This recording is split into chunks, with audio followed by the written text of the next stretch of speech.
Mas malaki pa raw ang agwat ng mayayaman at mahihirap na pamilya sa Asia, kabilang na ang Pilipinas. Base yan sa pag-aaral ng Asian Development Bank. Apela ngayon ang isang grupo pagtuunan ng gobyerno ang pagpapababa ng presyo ng mga pangunahing bilihin. Live mula sa Quezon City, may report si Lala Roque. Lala? Jessica, ika nga tayong mga Pilipino kilalang madiskarte, pero tila kahit anong diskarte ay hindi na uubra kung talaga namang iyong kinikita ay kulang na kulang para sa pangangailangan ng iyong pamilya.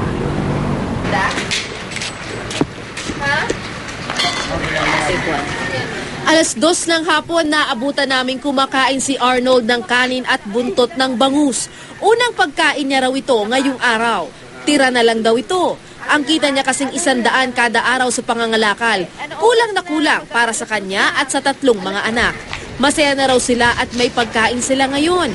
Minsan kasi pag walang kalakal, wala ring pambili ng pagkain. Kaya ng umaga, nagkaroon po kami, kakape lang kami. Ganyan. Okay, tapos? Tapos sa tanghalian na kami kumakain. Paano ang hapunan? May merienda pa ba? Wala na po. Wala na hong hapunan? Naghahanap po kami ng pagka meron, wala. Ganun. Ang panganay na anak niyang si Archie, 12 anyos, naabutan naman naming pauwi at nakangiting may bit-bit na buko. Ang inakala naming pamatid uhaw lang, yun na pala ang kanyang pagkain sa araw na iyon. Yan ang unang pagkain mo sa atin? Apo. Pag gano'n na nagkulang ang pagkain nyo sa bahay, anong ginagawa mo para makadiskarte ng pagkain? Nangingi po doon sa kapitbahay po. Dito naman sa isang karinderya sa Quezon City, halos labas-masok ang mga customer.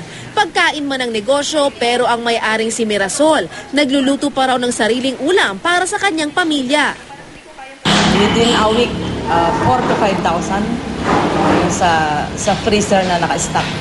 Iba yung pagkain namin, iba yung pagkain ng mga bata. Kasi magkaiba yung gusto namin eh. Sa report ng Asian Development Bank o ADB, lalo raw lumalaki ang agwat ng mahihirap at mayayaman sa bansa, maging sa iba pang bansa sa Asia. Lumalabas na hindi lang sa kita o pera, kundi maging sa akses sa edukasyon at iba pang serbisyo. Sinusukat ang agwat sa pamamagitan ng tinatawag na Gini coefficient. Mas malapit sa 1, mas malaki ang agwat. Ang Pilipinas daw, 0.46 pagdating sa highest income inequality. Mas mataas ng 0.39 noong dekada 90. Ibig sabihin, mas mabilis ang pag-angat ng mga mayayaman kaysa sa mga mahihirap. Para sa Freedom from Debt Coalition, ang kahirapan sa Pilipinas ay resulta rin ng hindi pagkakapantay-pantay ng mga tao sa bansa. Dapat daw bigyang suporta ang small and medium-scale businessmen. Malaki rin daw ang magagawang pagbabago kung bababa ang bayarin sa mga pangunahing pangangailangan. Sinabi natin power, water, energy, transportation, education, health, etc. Diyan sa mga bagay na yan, dapat dyan hawak yan ng gobyerno. Pero ngayon, pinapapasok yung private sector.